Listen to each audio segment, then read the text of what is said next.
rating charter while every day will... Wait.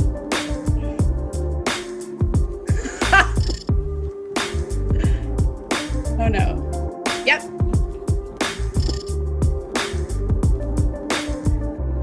Hey there, everybody. Welcome to this Monday edition of the Tip-Off, the show that sets the stage for all the most important news, daily fantasy plays, and bets on tonight's 9-game NBA slate and 12-game MLB slate. How's everyone's Monday going? We are joined today by Eric Lindquist and Chris Spags. Fellas, how we doing? How was the weekend? Fill us in. I mean, I'm excited, I guess, that we are now attached to the MLB Live Before Lock stream that's going to be coming up after this show. But I think would have been cool if we knew, because I would have come up with all sorts of clever ways that a tip-off could also apply to MLB. I suppose the tip of the ball off the bat would be the way that I would say it. But oh, no. All right. Thanks, Kayla. Thanks for selling that one. But I'm excited to talk about it. It seems like NBA may have some issues with postponements today, potentially, that we'll talk about in a second. But yeah, I'm glad to be back here. Glad to be up at 7 a.m. to do some prep for MLB. Exciting day of content here at Awesemo, as always. You're a grinder, Spags. I try. Yeah, well, I mean, 12-game MLB slate, 8-game NHL slate, 9-game, maybe 8-game NBA slate. There's a lot going on here, so it's a good opportunity. I think with multi-sports going on, if you have the Fantasy Cruncher add-on that you can get with your Awesemo Plus subscription, this is a great time to be grinding because access to so many tools, other people doing the same things. You can definitely have a leg up on the field just by being a part of the community, finding, some of the best tools in the industry between the top pitcher tool, top stacks tool for NBA or for MLB, for NBA, obviously the boom bust tool, which we'll talk about a bunch. It is a good time to be behind the paywall. Absolutely. You're a grinder too, Eric, by the way. I am a grinder. Yeah, no. He spends his time on Grindr. That's wow. Pause. I got nothing. All right. Don't forget to hit the like button and subscribe to the channel for countless hours of content on the NBA, MLB, NHL, PGA, MMA, NASCAR, and every other sport that's in season. I was, however, enjoying your Hamilton rap before the show, by the way. Oh, thank you so much. Yeah, no, I was in my feelings and I had to do it. Not so giving away my shot. Now it's in my head. I am not throwing away my Throwing shot. away. All right. There you go. I've only seen it once. That's okay. I can tell now. All right, let's talk about our sponsor, No House Advantage, who is taking a different spin on daily fantasy sports by offering player prop contests across the NBA, MLB, NFL, and PGA for cash prizes. This exclusively peer-to-peer fantasy sports platform levels the playing field and makes it easier for you to win real cash compared with your traditional DFS sites. The best part is you can join for free today. Just download the No House Advantage app and use promo code Awesemo to receive a first match deposit bonus of up to $20. Beat your friends, not the house. Win big with player props today. All right. Lots happened over the weekend. Eric, I want to get your Masters recap. Tell us how it went for you guys in NBA, MLB Masters, and even WrestleMania going on over the weekend. How did we do? Yeah, so even WrestleMania. Yeah, so I have a friend, Lana, actually, who's on the WWE, which is kind of fun. She was in WrestleMania. I know Lana. Yeah, no, I know her very well. So that's cool. We were kind of just from the acting circles of different things. So we got to be friends. So it was fun to watch her do that. It's kind of strange when it's like, oh, I know somebody doing WrestleMania, and it's not something that I've never really been into wrestling. So she's like my only link into it. But it was fun to watch for sure. Definitely got to play her. I put up in my captain slot on FanDuel in that free 10K contest. It didn't work out, but that's all right. Bobby Lashley actually did pretty well, and they've had like this little sidebar thing going on between them.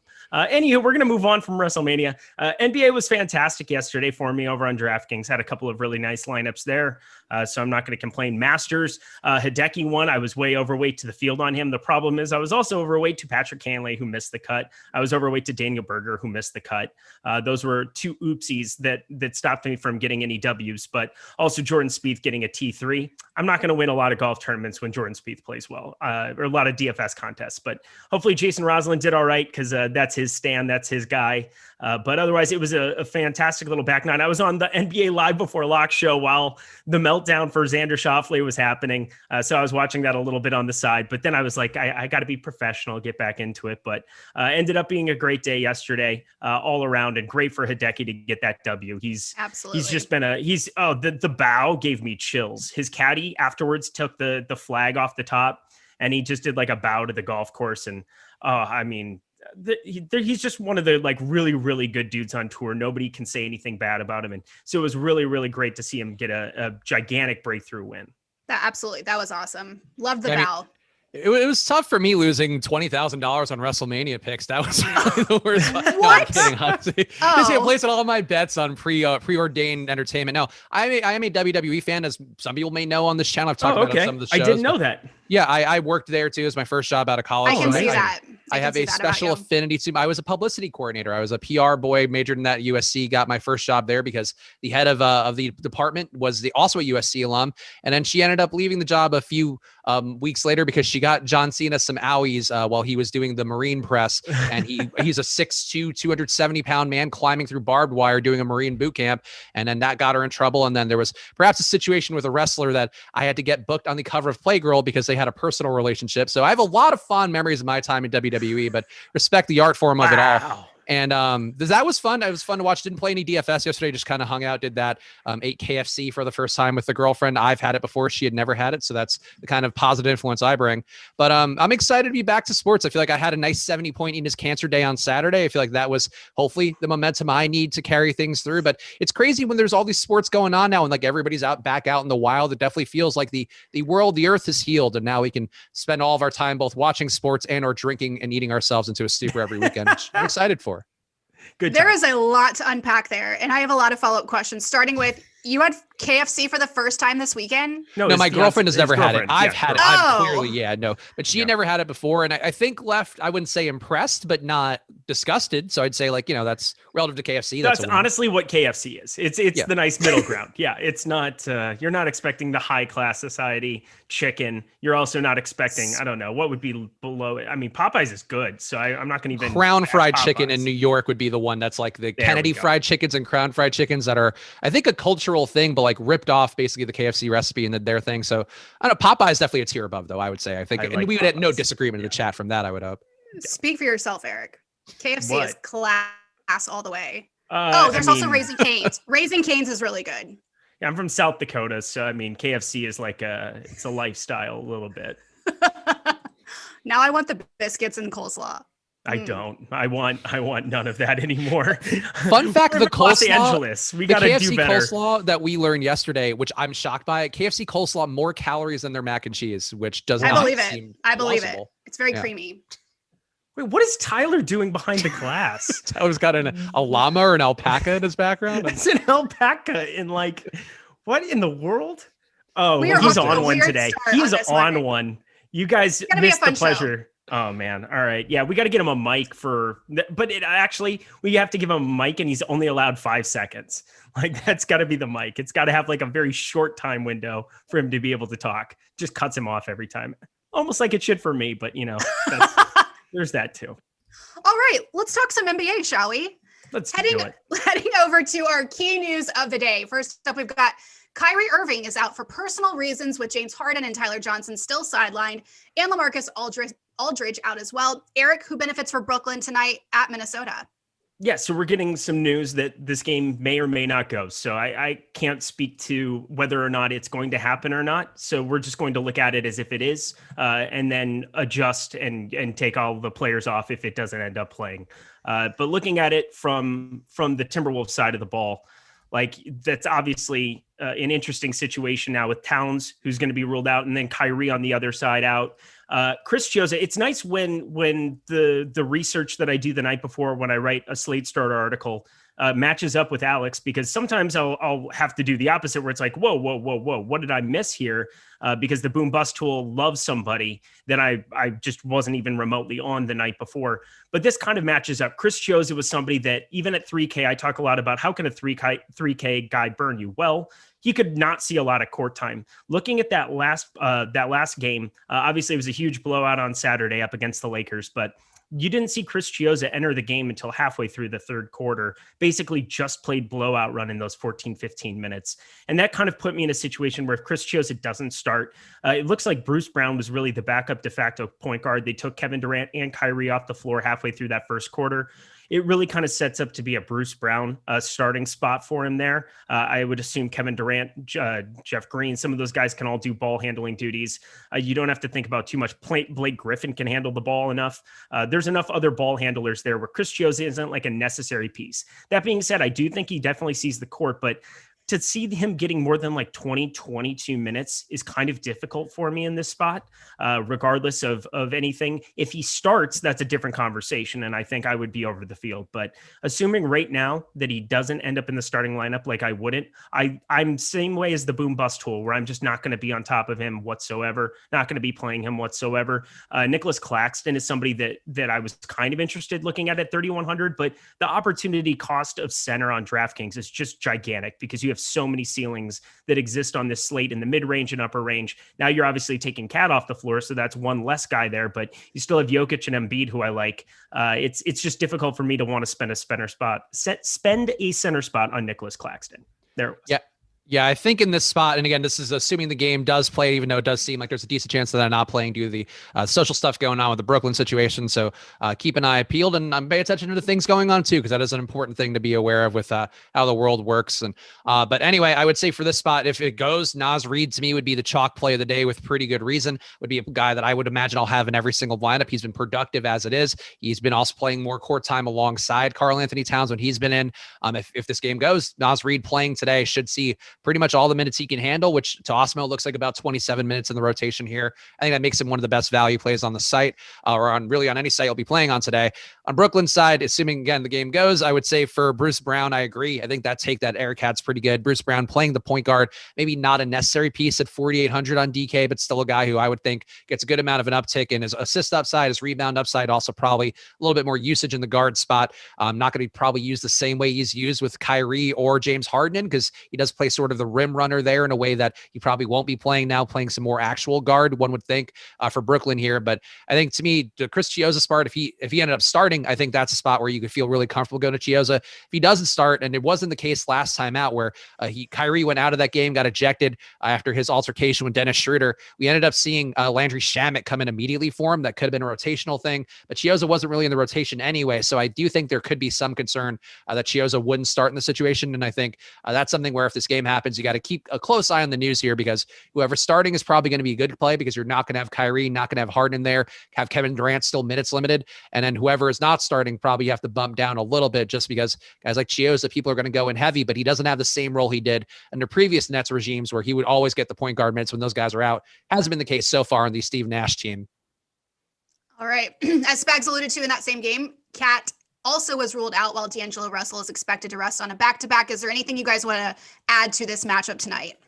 I think we did it about an appropriate job. Again, I don't know if this game's going to happen or not, so keep glued into News God. He'll be updating everything constantly with the Awesemo NBA Twitter. He's always here in the chat, taking care of everybody. So make sure you pay careful attention to that. There would be some extra usage, obviously. You take Cat off the floor, that would exist for all these other pieces, but I think it's pretty straightforward where Naz Reid's kind of the go-to guy in that situation. Rubio at 5,100 would be interesting. Ball handler who's kind of be able to create there. Juan Hernan-Gomez, I might even be taking some shots on, depending what that starting lineup ended up looking like. And then D'Angelo Russell, I think, even at 6,600, just on a back-to-back, I'm curious what those minutes would be. I don't think you could really get up to 30, so on this slate, not really a consideration for me.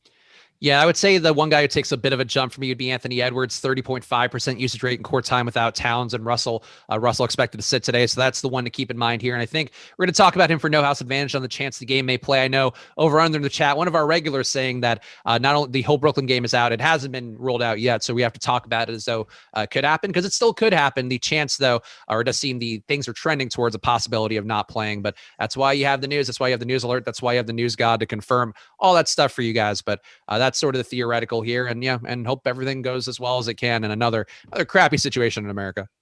Absolutely. Kyle Kuzma is questionable for the Lakers after missing the last few games alongside LeBron and AD. Spags, does anyone meaningfully get a boost if Kuzma misses again? I think the main guy you're going to look at here is probably going to be Talen Horton-Tucker again. He's started the last couple games without Kuzma, has looked pretty good. Maybe not the world beater that people want him to be, because you still do have Dennis Schroeder in there, who should be back today. He wasn't suspended or anything from the altercation with Kyrie. And you do also have Andre Drummond in there, I think, taking enough rebounds away, taking enough possessions away. Drummond only projected for 25 minutes from Awesemo today, today, but I feel like that's a bit low. His minutes were hampered last time by that game getting out of hand when he was already off the court, so he didn't see his fourth quarter stint. I think Drummond gets up more minutes today, and that's just sort of a negative outcome, I think, for Horton Tucker. Still a perfectly fine play if Kuzma's out, but I think the ceiling is capped a bit more than people may think. So I think Drummond's the big beneficiary right away. Just gets more possessions to himself. Already he's gonna siphon more rebounds away from Kuzma than the inverse one would think. But I think really just all the Lakers who are left behind get a boost upwards. And Horton Tucker, to me, not playable if Kuzma's in. But if Kuzma's out, I think Horton Tucker's playable, but probably still going to be a little bit overappreciated just because people love THT. We can also just look at this game environment in general. You're looking at a slate where you have every single game over 217.5, except for this one, which is down at 205.5 currently. So in terms of a game environment, I think we know the kind of ceiling that Julius Randle can have on the other side. You can maybe take some shots on him. I think Schroeder was getting a little bit of ownership. I think that makes sense as well. When you take Kuzma off, you could actually see a little bit more offensive output from him. Again, he did play well against Brooklyn, doing that there. But for me, this is going to be Andre Drummond and then stay away from every other piece of this game because we just have so many other better game environments on this slate. And I know that we have to talk about it from a price consideration standpoint, but when you have Kings at Pelicans, when you have Washington at Utah, when you have Brooklyn at Minnesota, possibly, when you have, Chicago at Memphis, we saw how bad Memphis was playing defensively yesterday, just had an absolute shootout with Indiana. They're on a back-to-back. That could be a great spot for fantasy output as well. I just feel like this is kind of a stay away game for me. Besides Drummond, who we know has a crazy high fantasy point per minute rate, 6,800 still on DraftKings, considerable, and then 6,500 on FanDuel. Now that you do take Cat off the board, there is definitely some interest for me in that price tag. Lonzo Ball will be out for New Orleans versus Sacramento alongside Nickeil Alexander-Walker and Josh Hart.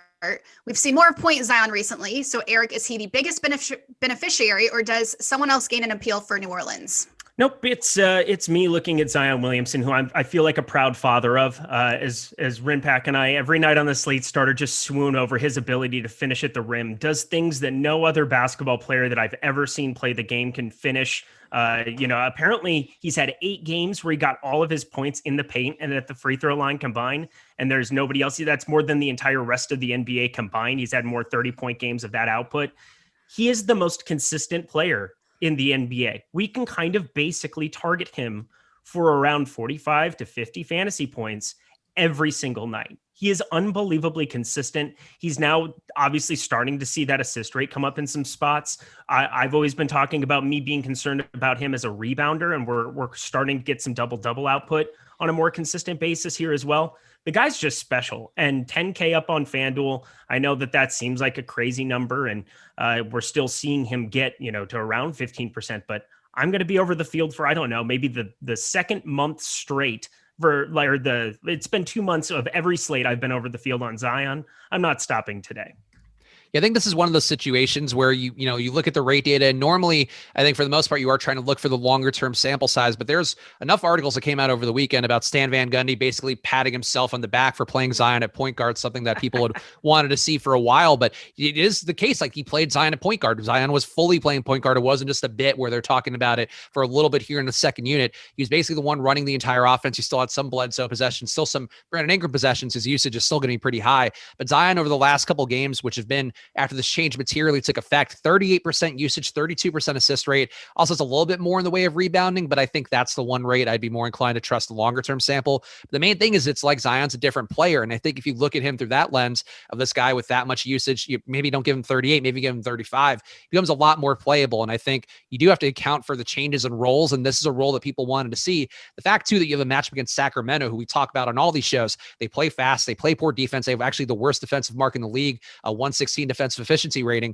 So in this spot, you could see Zion not only playing a new role that's higher usage, higher assist upside, but playing the worst team possible, who could also just give up a ton more production to him. I think it's a situation where Zion was projecting for 10% ownership. That's obviously going to move around if the Nets game doesn't go off and all these other pieces that are moving parts around.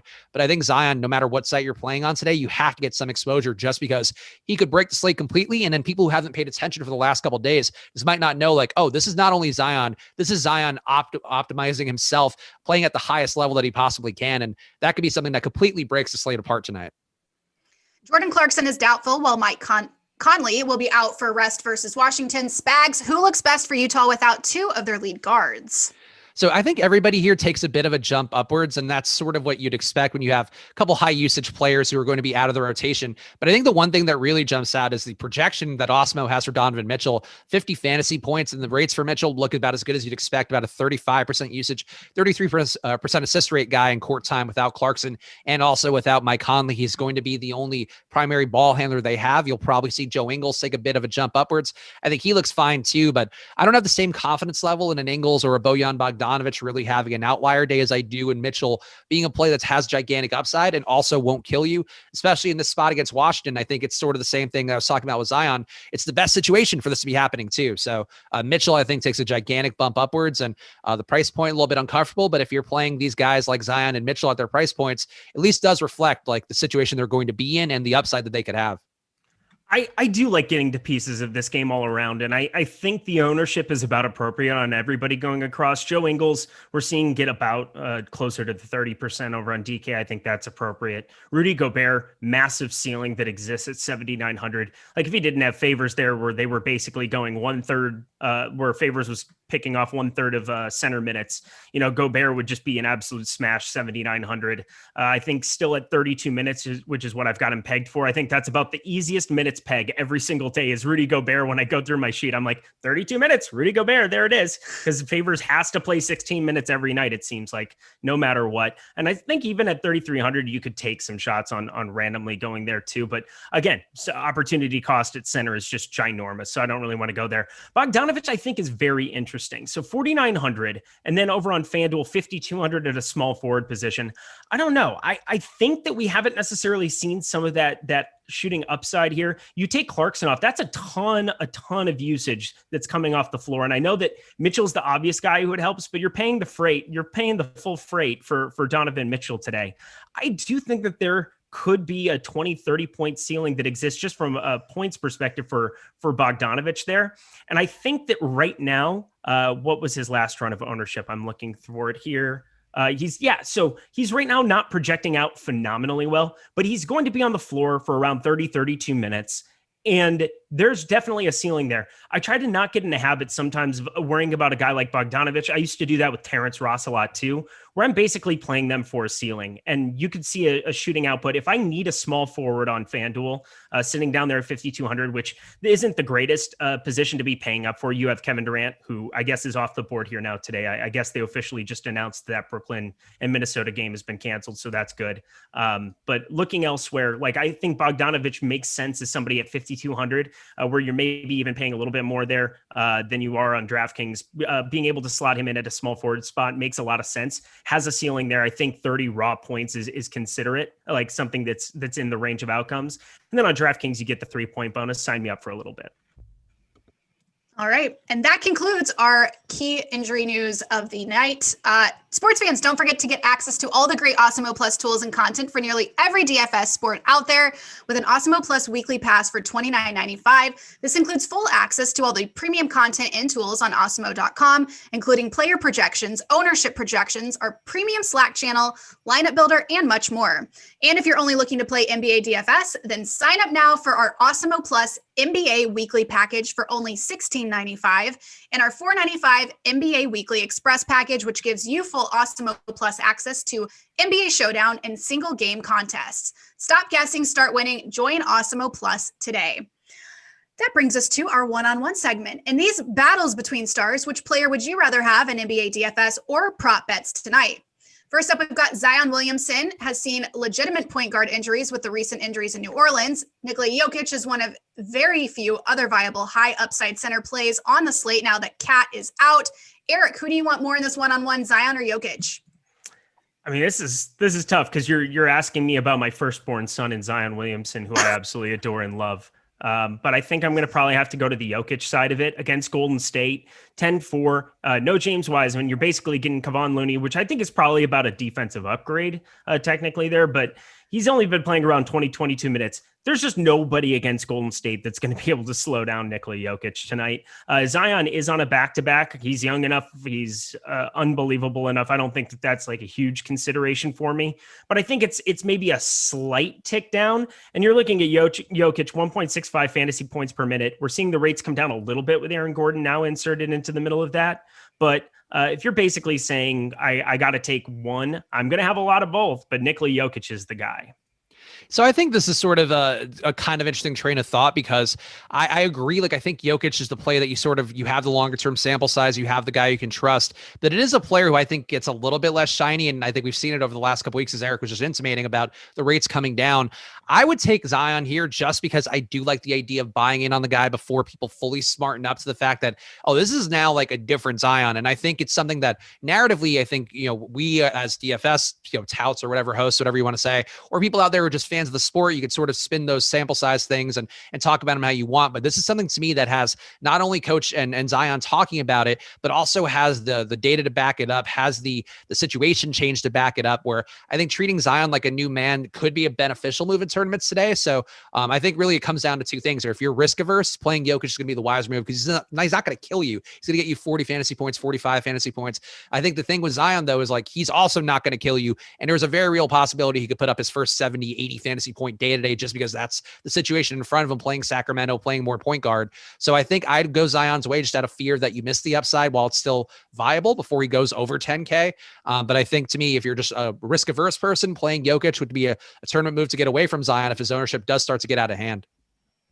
Donovan Mitchell should benefit tonight as the primary guard with no Mike Conley or Jordan Clarkson expected to play. He faces Bradley Beal, who sat on the back half of a back-to-back this weekend and is now priced substantially cheaper. Spags, who would you rather have in this one-on-one, Mitchell or Beal? So I think that, again, it's kind of the same thing there. The tournament play would, I think, be going to Beal. He's going to be at a similar price point. Everybody's down on him. Had a not great game, though he ended up having some fine results at the end of that game to help them pull that one out. But I would say in this spot, I would rather sell Donovan Mitchell. He's just in a better situation. Beal's still going to be competing against Westbrook. I think it's one of those things with DFS where we sometimes, when you're playing every night and you see the lower owned plays go off, you go like, well, this is a spot today where I can get away from Mitchell and go to Beal and try to get that upside. And maybe he does have that outlier day, but everything points to Mitchell being the better play today because he does have his two fellow lead guards out with Clarkson and Conley, or assuming that Clarkson does end up being out after being doubtful right now. So I think you just have to take the play on its face and take Donovan Mitchell, even though he seems a bit overpriced. And if Beal beats you, Beal beats you, but you got to take the best foot forward. And I think that is Donovan Mitchell today. Yeah, I think I got to agree with you, which is kind of crazy because as like everything in me as a tournament player wants to just fire way over the field on Bradley Beal on FanDuel specifically, where you're just getting a huge ownership disparity between the two. I mean, it's basically Mitchell's basically being owned 3 times more at the moment than Bradley Beal. That makes me very, very interested. I think having a little bit more exposure to Beal and being over the field would make some sense here. But Russell Westbrook has started to really kind of take over a lot of that usage, a lot of that offense here. Bradley Beal just doesn't seem right at the moment, which is not great analysis. He could turn the switch anytime. He's a professional athlete. We've seen multiple times where Bradley Beal has put up crazy ceiling games coming right back from injury as well. But this just kind of feels a little bit wonky for me. Royce O'Neal out there playing some defense. I don't factor in too many one-on-one matchups. It's a team defense allocation that you're looking at, but Royce O'Neal does matter. I think he'll be able to make Bradley Beal pretty miserable if he's not 100%. I'm definitely gonna have to side with Donovan Mitchell. All the usage, all of the opportunity there with no Jordan Clarkson makes it kind of difficult to say because I do want to fire over on Bradley Beal as well, but can't do it. Can't play everybody. So I'll side with Mitchell. Joel Embiid faces off with Luka Doncic tonight in a marquee matchup. Embiid has had his best fantasy game since returning from injury last time out, while Luka hasn't scored over 60 fantasy points in his last 10 games. Eric, who would you rather have in this one, Embiid or Luka?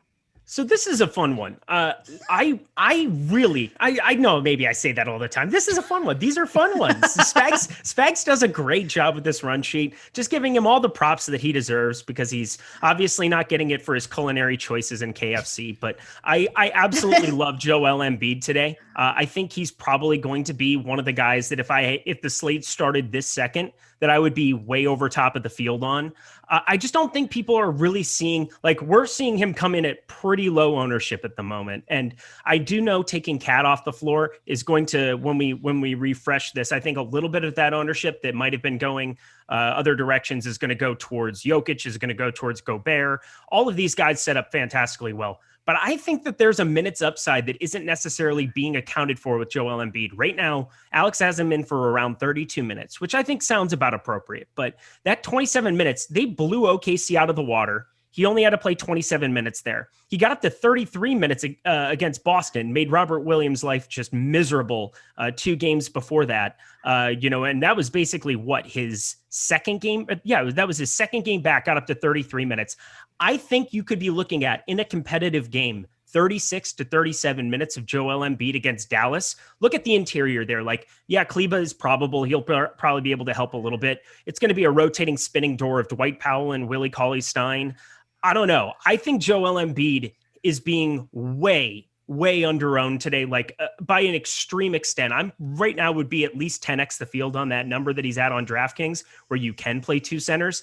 I just see no way around it. I think from a tournament perspective, I'm just way more confident going over the field there. If you get no Porzingis, Luka's rates don't really change that much. So I'm going to side with Embiid here. Yeah, I think I'm on the same page here. I would like to go to Embiid too. I still think for me, Zion would be the guy that I want to pay up for the most out of these the positions that you could put Embiid at. But I think for me, Embiid would be a guy I consider as a pivot where I think the ownership's not going to be there for him. I think all the points that Eric made are pretty solid there, where Embiid, really the minutes can be higher in his spot. I find it hard to believe that Dallas has the guys that do have the ability to stop him at all. I think this is one of those things too, where the median projection just doesn't look that great, but you sort of know as somebody who's watching basketball enough that it wouldn't shock you to see Joel Embiid have the outlier day. I wish he were a little bit cheaper. I wish the price sort of reflected him having mostly down games. But the other thing to point out too is that Dallas has been winning and been, I think, a top 3 team in the league over the last month and change, with Luka playing worse. And that sounds kind of crazy, but when you have Porzingis playing better, when you have the THJs and the Richardsons and Brunsons of the world doing a bit more, that probably is a better long-term outlook for the team. And it's not great for Luka as a fantasy player, but it is good for the Dallas Mavericks. And I think that's sort of the way that thing's ebbing for Dallas right now, whereas Philadelphia, everything's always going to go through Joel Embiid. And I think that's a situation that maybe you can sort of play these situations here, play the recent outcomes a bit more. Embiid, just nobody on Dallas should be able to stop him. And wouldn't be the craziest thing in the world to see him have another slate breaking day too. All right. Don't forget, one of the biggest edges in sports betting is always shopping to find the best line. Betting lines change by the minute and can vary greatly depending on which book you are using. That's why it's important to use Awesemo's Odds Shopper to find the best line available on a game or player you are betting on and give you that edge to help you beat the house. Head on over to oddshopper.awesemo.com, where we compile the best bets available for game lines, player props, player and team futures, all updated in real time. And now we head over to our MLB portion of the show, starting with Biggest Bat as we head to the diamond for some of the top bets and plays on tonight's MLB DFS slate. Which of these top 5 odds getters on OddsShopper do you think is the best overall bet to hit a home run tonight? First up, we've got Stanton plus 240, Aaron Judge plus 260, Matt Chapman plus 270, Adam Duvall plus 270, and Vlad plus 300. Spags, we'll start with you. So this is kind of a tough one because in DFS, I think that Matt Chapman's going to be extremely overowned tonight. I'm sure you're going to hear the Live Before Lock guys talking about that coming up in a little bit, because that was something our pal Greg Ehrenberg was very much on the page of when we talked earlier this morning on the MLB Strategy Show. But I do think Chapman going against Bumgarner here, and this is going to be probably a theme of Biggest Bat and Biggest Arm. I think going against Bumgarner is just a wise move. I think he might be our thumbnail guy today, or at least he was on the run sheet. I think it might be Vlad now. But either way, there's still some spots here for Bumgarner. People think that he's a competent pitcher, and there's been nothing he's shown over the last year, really going back even more than that. I think there was a motorcycle injury or something that led to the downturn, but really a 1.6 whip, 5.8 xFIP, 6.3% on run rate since 2020. These are very bad numbers. These are numbers that a pitcher who doesn't have the name brand probably wouldn't even be starting more than a couple games unless they absolutely have to. So I think taking Chapman here, he's got some of the best power in that lineup, 260 ISO, going against lefties. I think that to me is the move here, where the Yankees, we know they're great plays, but they're always going to be, top home run picks. A guy like Chapman doesn't make it up that high a lot unless he's a really good bet. So I think playing him in DFS, even if he's going to be chalky as your one-off from the A's or taking this bet today, they'd be my favorite home run pick. Yeah, I'd probably have to be right there with you. Also, you're not getting the greatest ballpark here for the Yankees. So I do like the situation where we're kind of like getting ourselves going towards, the Yankees aren't, I thought the Yankees were still in Tampa. They were in Tampa yesterday. Okay. I guess they're still technically in Tampa playing the Blue Jays, but I like going to the side of Chapman here as well. Madison Bumgarner got in a dirt bike accident, because when you're the greatest postseason pitcher, or when you're considered the greatest postseason pitcher of all time, you obviously need to go on a dirt bike and hang out. And that's how you need to spend your waning days. So I'm probably going to stay with the Chapman side of it as well. All right. Getting over to Biggest Arm, which of these top 5 odds getters on OddsShopper do you think is the best strikeouts over bet tonight, which is the worst. We've got Robbie Ray over under 6.5 strikeouts, Dane Dunning over under 5.5, Garrett Cole over under 8.5, Tyler Glasnow over under 8.5, Madison Bumgarner over under 5.5. I can't hear that name unless it's in a Joe Buck voice, by the way. Remember that World Series a few years ago when he just said his name 50,000 times? That's how I hear his name now forever. Say it. Do the impersonation. I can't do Joe Buck. Try it. Wait, I do funny voices all the time. Spags is the impersonator. I don't even know what you're talking about, so you have to do the impression. I mean, if I knew, I would love to help you out, Kayla, but if I feel like you gotta. You just say Madison Bumgarner, but like Joe Buck. Okay, that's a good impression. I think you nailed it. Wow. I like it. I like Tyler Glasnow. Take the over on Tyler Glasnow today. Going spinning out against Texas. This Texas lineup, I'm just going to be targeting pretty much all year. Tons of strikeouts up and down. I know 8.5 is a large number, but looking over at Alex has the top 2% pitcher tool. Looking at the top pitchers tool in general over there. Tyler Glasnow. Strikeouts are basically how you make your hay in DFS, and we're seeing him have a top 2 percentage right around 28%. He's going a little bit going way over owned in terms of the ownership there, but that's not really a consideration when you're making a prop bet. So I do like taking the over on 8.5 there. I think Glasnow definitely jumps out as having the best situation plus the talent, 38% K rate for him. Going against a Texas lineup that should have 6 guys in it who strike out above league average. Those are sort of the numbers that I like to look at primarily for not only DFS picking your pitchers, but also for these kind of prop bets. I think there are a couple props that jumped out here. One to me kind of screamed a potential DFS hedge, where if you are playing a lot of Yankees today, going to Robbie Ray, taking the strikeout over, I think is one way to get different there. And Robbie Ray's issue for him has never been that he doesn't strike guys out. He strikes guys out about as good a clip as anybody. 30% K rate going back to 2019, 27% K rate last year. And he got some bad luck there. I think bad control as well. But if he does get, things going the right way today, he can make the Yankees tougher.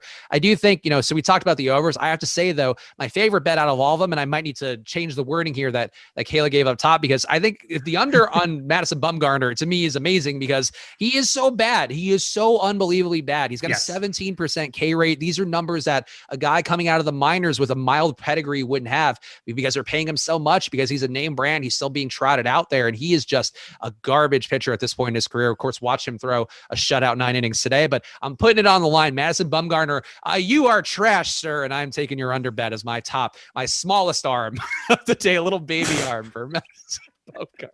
Alrighty then. Eric, I want to give you one more shot. Can you do the impression or no?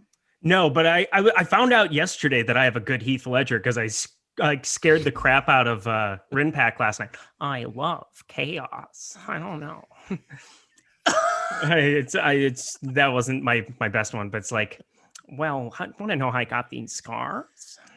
Well, that was not my best foot forward. Honestly, I'm so glad that Eric and I combined, because Eric likes to do silly voices. I have clearly honed some of my impressions. Can we talk about this for a second? I need to air a grievance on the air with you. So your impersonation of me is trash. It is absolute pure trash. And you do it all the time. Every time I tune into a show, every single time you're like, oh, hi, I'm Eric. I like DFS. I'm going to give you some recommendations. What's wrong with you? Why can't you just speak?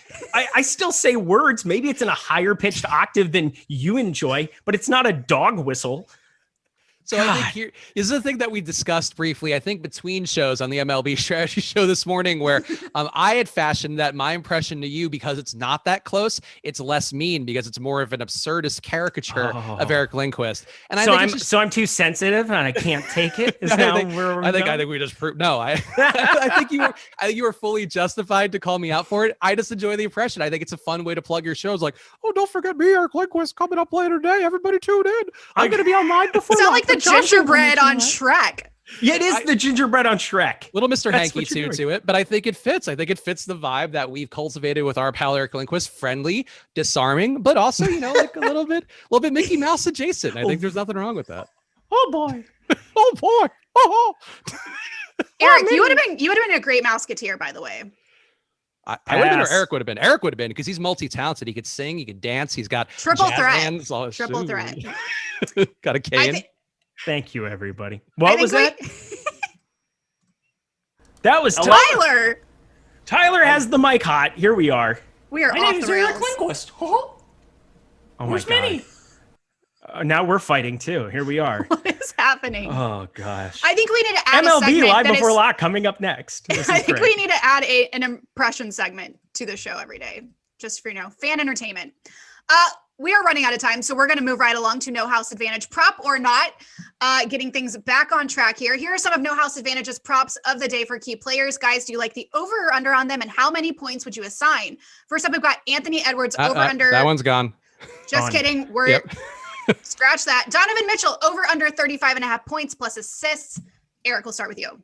Oh my goodness. Well, we're going to be taking overs of Donovan Mitchell pretty much everywhere, I would assume, in DFS today. I don't have NHA up, but I believe that I had seen this earlier, around 65% or so to be on the over. I really like going to the overs of Donovan Mitchell in DFS. I like going on NHA.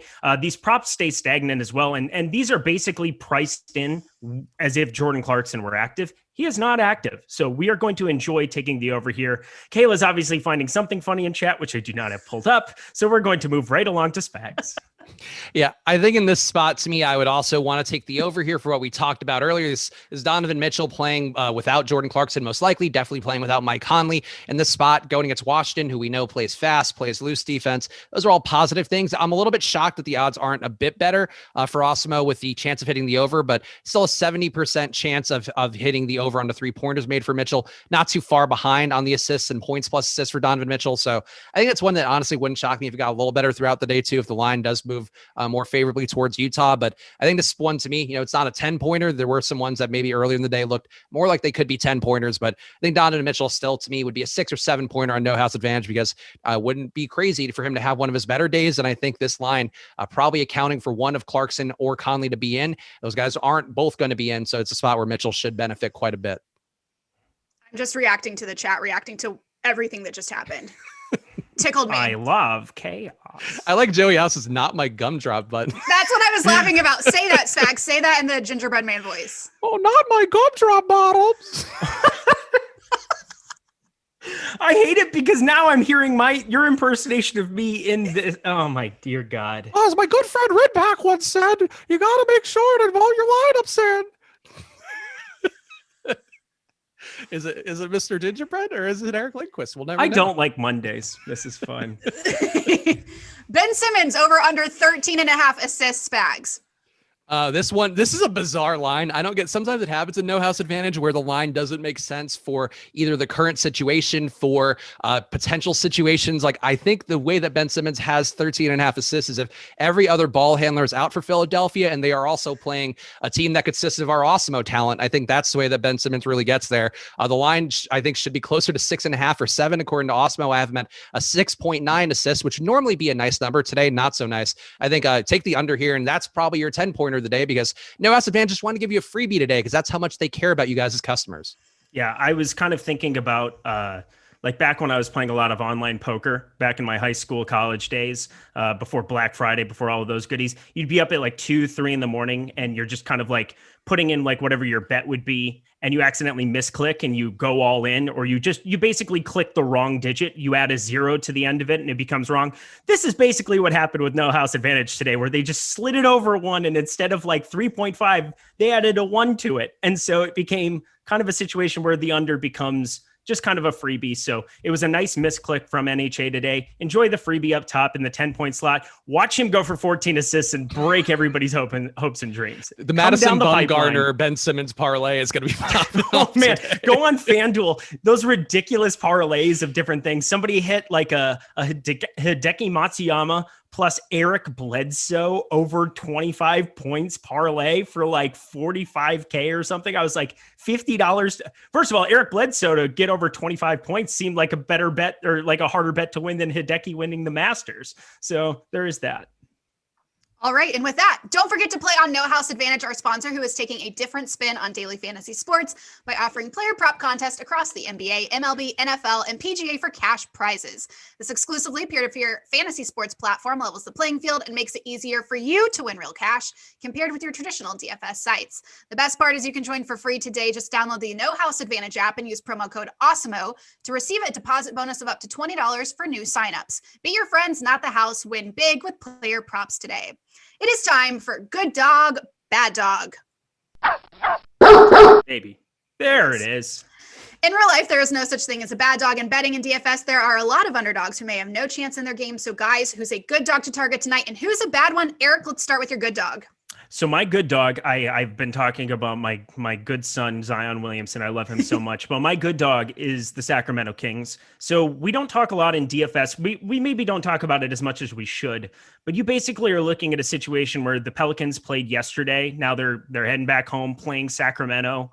Sacramento didn't play yesterday. Looking at a situation where I think the line is kind of adjusted towards, it opened at 3. It's now down to 1.5 at some books. It's at 2 on others. If you look over on OddsShopper, you can see that lovingly there. I like getting on the Sacramento side. I think that coming off a back-to-back, there's enough guys that can kind of get it done there. I just basically want to play the narrative where the fresher team comes in there and actually gives them a little bit of a fight. So for something that I would assume being closer to an even spread, I'm happy to take the points, the free points there with Sacramento. I think my good dog would be Chicago. I am a believer in what Zach LaVine's doing. I'm intrigued by what he's doing. Nothing in the rates points to why he would all of a sudden be assisting a little better, doing more of everything in addition to shooting the lights out, which he's been doing all year long with a 63% true shooting now, which is a wild number for a guy who jacks up as many shots as LaVine does. But I think the spot against Memphis, Memphis always, I think, has beneficial lines in Vegas for whatever reason. I'm not really sure what the reason is for them, but Vegas big believers in them. I'm not quite as much of a believer in Memphis and their rotation that should be a little bit thinner today with no Melton, no Justice Winslow, but still, I think for them, Chicago running a little better to me. And I think LaVine having the upside to really shoot them into any game, I think gives them some live appeal here where money line bet, not going to make you a ton of money, but I do think trying to pick Chicago to win would be one choice that I don't mind today. All right, Spags, now give us your bad dog. The bad dog for me is going to be Houston. I think a 12-point spread going into Phoenix. I think I'm a little more into the idea of New Orleans covering, even though I think Eric made a good case for that. But I think sometimes you see this gigantic spread, people want to move away from it. And Houston's going to probably have John Wall playing today, barring something weird coming on. He wasn't on the injury report, so he should be back out there. But I think the spot, Phoenix is really running amazingly well too. They're on a run where it's going on for the entire season. But in recent weeks, Devin Booker has just been playing really incredibly well. I'm running out of platitudes to give these guys, but Chris Paul also playing well. These guys, I think, just on another level compared to Houston, who still figuring out the guys who should be putting up the most shots, still integrating the Avery Bradleys and Kelly Olynyk's of the world. Even DJ Augustine, I feel like kind of a weird man in that rotation right now with Kevin Porter Jr. being sort of siphoned away a little bit because of him. So I think everything's not looking great for Houston, whereas Phoenix, maybe a little too early, maybe peaking too soon, but kind of looking in playoff form already. Yeah, it's interesting because I think a lot of my bad dogs and something that I've been doing a lot. I mean, Utah's been fantastic against the spread. I've been on them since about the end of December, like right after New Year's. I've just kind of been betting them just about every single night. This is strange because I've rarely seen any reverse line movement go against them. I don't think Clarkson is any kind of a leg up there. I think it just is more indicative seeing it go from like 11.5 to 11 that they think Bradley Beal's for sure going to be a go here. I think we're seeing about the same thing with Houston too, where John Wall gets in. I think some sharper bettors were putting some money on 12.5 and that thing's dropped down to around 11.5 now here against Phoenix. But I'm right there with you. I still think that is too many to be giving Phoenix on this side. So getting to 11.5 there on that number is something that I'm a big fan of tonight. Phoenix is a really, really good basketball team. And maybe it doesn't always show out in the fantasy outputs outside of Chris Paul when he was cheaper on FanDuel. Devin Booker has started to have some 50-point ceilings. Makes me happy to go that direction too. But they've got guys who can kind of do all of the dirty work. The Mikal Bridges is a phenomenal individual defender. Jay Crowder, we saw what he was capable of in the bubble. John Wall, whoop-de-doo. I'm glad he's back, and it's nice to have him there for Houston, but 11.5 is too low. All right, Eric, now tell us which game or player looks like a make or break spot to you on tonight's slate. We've had the slate change quite a bit here since we've been on air. So I'm going to have to look at it from a little bit of a macro level. Well, because you were looking at a lot of the value. I mean, that's the danger you run of writing articles the night before. It can basically be obsolete, but obviously had no idea that everything was going to be happening. Hope everybody stays safe up in Minneapolis, but obviously a crazy situation again and a sad place to be at in the world right now. But looking at the rest of this slate in general, I think the Joel Embiid stand is going to be a big thing for me. And it might not be that reflective in the ownership, which again, is just kind of fascinating to me because I'm going to get to way more the field. If it stays at around that 3% number, I'm going to have 30-40% of Joel Embiid. And that will be a big part of my builds tonight. I think for me, the make or break has to be Zion, because I've talked enough throughout the show that I'm a believer in Zion, and whatever we're seeing with him right now being the way that the tide's going to go, as long as there isn't Alonzo out there or Nickeil Alexander Walker jacking up shots at the guard position, I think they're going to keep rolling with Zion being the point guard and taking, if not all the possessions, a good amount of possessions away when he's on the court. So I think Zion, to me, really a guy I'm believing in today. I would have him as my top projected player on the slate now that we had some of those other guys out. So Zion, to me, I think the make or break, regardless of whatever I'm doing today. And really quickly in our last minute here, Spags, give us your game player or team that you anticipate you'll have a lot less interest in than the rest of the public for our fade of the day. Oh boy, honestly, I don't even know how the ownership's going to look. I feel like the Jazz players who aren't Donovan Mitchell are the ones that seem, at least based on the run of ownership we had before the show, a little bit less appealing, though I'm still going to get some of Bojan. I think Rudy Gobert, I guess in particular on DraftKings, the price point looks decent for him, but I don't think he's a much better play here against Washington. I feel like if anything, he's going to be out of position a bit more because of the pace going on, and how they're going to try to attack him, I think is drawing him away from the rim as much as possible. So Russ can theoretically have some more opportunity. So to me in the spot, I feel like Gobert, you could sort of say the same for Royce O'Neal too, but just guys who don't really benefit in a meaningful way from not having the Conleys and the Donovan Mitchells out there. So I feel like that to me is just Jazz guys who aren't Mitchell, but especially Rudy Gobert. I'll go to the baseball streets because we're leading into the baseball show. I'm going to do a lot of my research for that coming up here. I'm on the NBA Live Before Lock shows, so I was prioritizing a little bit of NBA this morning. But I'm going to say that I'm going to have substantially less of that Oakland-Arizona game. You had talked about Matt Chapman. I think he's a great bat.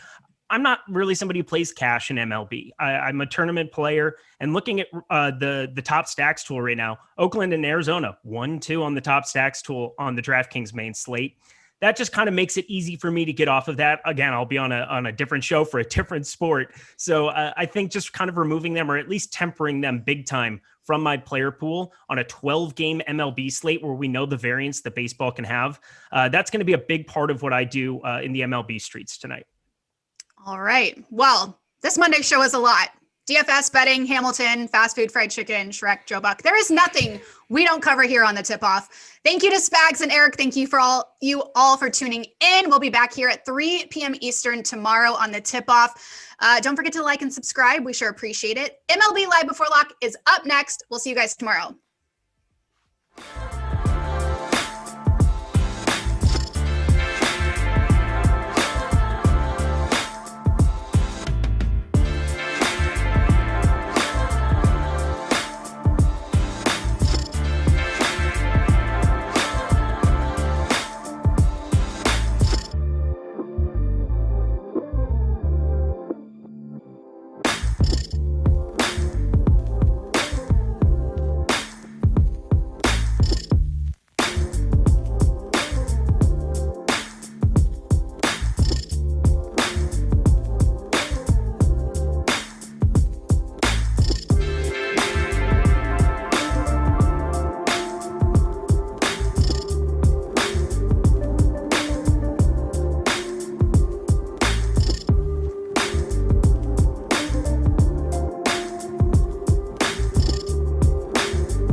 This changes everything.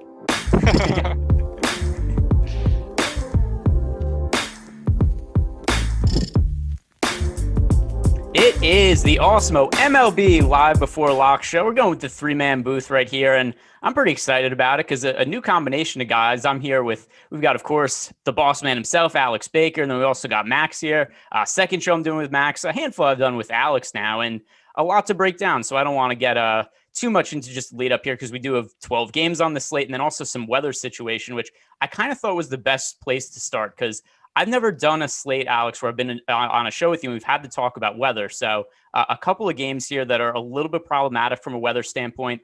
A slight chance of rain in the Baltimore-Seattle game. Nothing too crazy. We're looking at, like 30% chance of showers there. But then the Mets-Phillies game, which really has a significant chance of rain, they also got rained out yesterday. So I want to start with you. And Alex, how are you handling the weather in these games tonight? Yeah, yesterday was really interesting with the weather, so I'm trying to learn from yesterday. I have to say it was a new one where the Mets, they pulled the tarp off and everything is like, at that point, I'm like, this game's going to play. I'm not going to worry about it. I also have my postponement chances on the site, so you can get those on the projections. I put it to 0. Loaded up on the Mets bats because I thought everyone was going to be off them because they built their lineups earlier, and it didn't work out so well. So I'll be interested to hear about how you guys handled that, and then we'll talk some weather tonight. So I have I don't know if I call this an unfair advantage, but I live very close to New York. So I'm looking outside. The Mets are like, hey, we're taking the tarp off the field. I'm looking outside. It's like, it's pouring. I don't live very far from New York City, and it's been pouring all day. I'm looking at the weather report. It's supposed to pour every day for forever. As far as the weather report goes, the 10-day weather report is supposed to rain every day. So, I'm just looking outside right now. I know there's all kinds of DFS weathermen, but I just use the window. And I look outside, it's like, hey, a pretty good indicator. We got crappy weather. So just based on what I'm looking at in the weather report right now, for the Mets-Phillies game right now, we're looking at a 70% chance of rain through midnight. And just looking outside, it's raining fairly hard. I don't think it's going to be baseball weather. So to me, it's a game that I'm fading. I took out of my player pool. I'm keeping an eye on the Baltimore-Seattle game, but for now I have it left in. Max, I know you live pretty close to me. How are you handling the weather in the Mets game? Yeah, I was actually on the show at noon yesterday, leading up to lock, and I was looking outside, and I was like, "There's no way." If they pulled the tarp and they started the game, the pitchers are going 3 innings. So I just pulled everybody out yesterday as well. Yeah, I guess it's an unfair advantage, but I agree with you today. It's also supposed to pour all night, so I don't see how they're getting this game. Yeah, and that's where I'm at. I'm going to take it out. The other thing, too, is it's a little different depending on the size of the slate, right? So with a 12 game, we got 24 teams to choose from here. There's a lot of potential options, and so much would have to break right in order for these Mets players to actually end up in the optimal lineup. Not only does the game have to play, which seems pretty unlikely, but even if the game goes off, then those guys have to be the highest scorers. So, with this many games on the slate, right now I'm looking elsewhere unless there's a dramatic change in the weather situation. But now talking about some of the games and the plays we like themselves. So starting with the pitching options here, I think we have to start on the high end. 2 very elite options in Tyler Glasnow and Garrett Cole tonight. For me, my personal way I'm going about building lineups, I'm really prioritizing trying to get as much of Garrett Cole and Tyler Glasnow into lineups that I can. I think that they're both a little bit underpriced based on where we've seen their historical pricing and their strikeout upside. So, Alex, are you also going to be prioritizing these studs tonight, or are you maybe looking to go a little different and potentially get a little cheaper at pitching? Yeah, I think Cole and Glasnow both look like amazing plays today. It's always a situation where it depends on what kind of stacks I'm liking, and then I kind of pick my pitchers as a secondary thing because I feel like the price point is almost what determines who you end up with more than like the quality of pitcher. But I think between the two, so I'm looking at Glasnow being maybe a slightly better play than Garrett Cole. So Glasnow has a much better matchup versus Texas. They strike out at a much higher rate than average, where Cole is up against Toronto, and Toronto's lineup this year actually is not that bad. So that's the way I'm leaning tonight. Yeah, and then also, by the way, we do have our top pitchers tool is free on Awesemo.com. So as we're talking about some of these pitchers, guys, go check it out and you can see some of the numbers that we are looking at. And just for reference, we do have on DraftKings Tyler Glasnow a 29% chance of being a top 2 pitcher on the slate, the most of anybody going tonight. And then on FanDuel, right around 9% chance of being the top overall scoring pitcher on the slate. So FanDuel being a 1-pitcher site, I definitely think Tyler Glasnow is a must tonight in cash games for me on both sites, and then also definitely somebody to pay up for in GPPs. Now, Max, I'm going to ask you, if you had to choose between Glasnow or Garrett Cole, say somebody who's only playing one lineup, wants to go with a stud pitcher and then a cheaper option, are you going to go with Glasnow? I know Alex said that he prefers him a little bit. There's also a pretty big ownership gap there. But which to you is the preferred GPP play between Cole and Glasnow? Yeah, so it seems like Glasnow is definitely the cash play, right? For me, Cole is the GPP play here. He's had a higher swinging strike percentage this year than Glasnow. Glasnow's trying to go a little bit deeper in games. So he's trying to get more quick outs this year, it seems like. His swinging strike percentage has been about 15% both starts. It's a little bit down from last year. The stuff looks the same. He's throwing more sliders and less curveballs this year. So I think maybe that's contributing to things. As far as Cole goes, yeah, I mean, obviously the matchup versus Texas for Glasnow was much better than the Blue Jays, but the Blue Jays also strike out. I do think Cole is the GPP play here.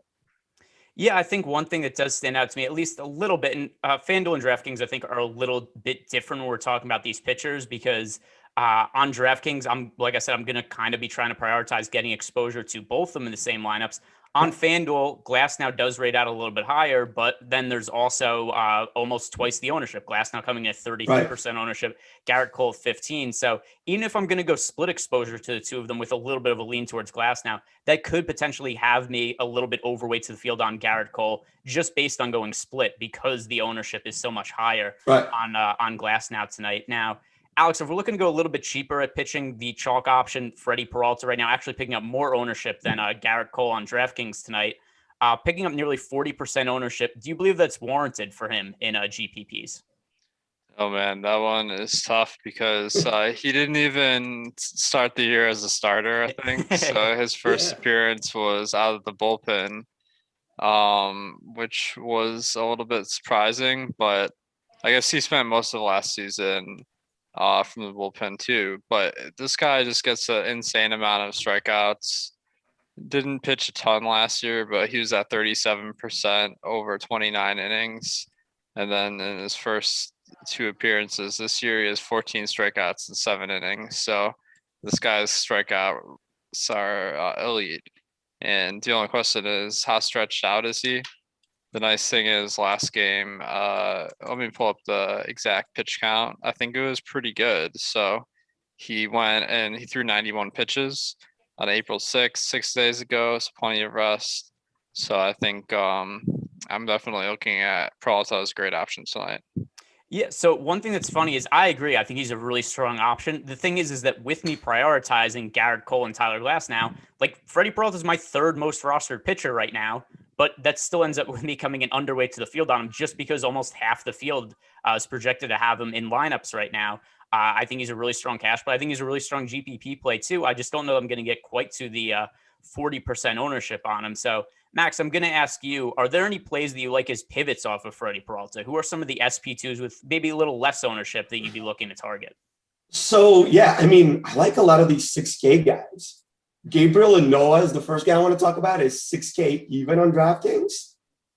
Really good numbers in his last start, 17% swinging strike rate, won 5 innings. Not a guy that has pitched a ton over his career, but fastball slider combo, throws like 97 miles an hour with his fastball. Definitely interesting, especially versus the Marlins.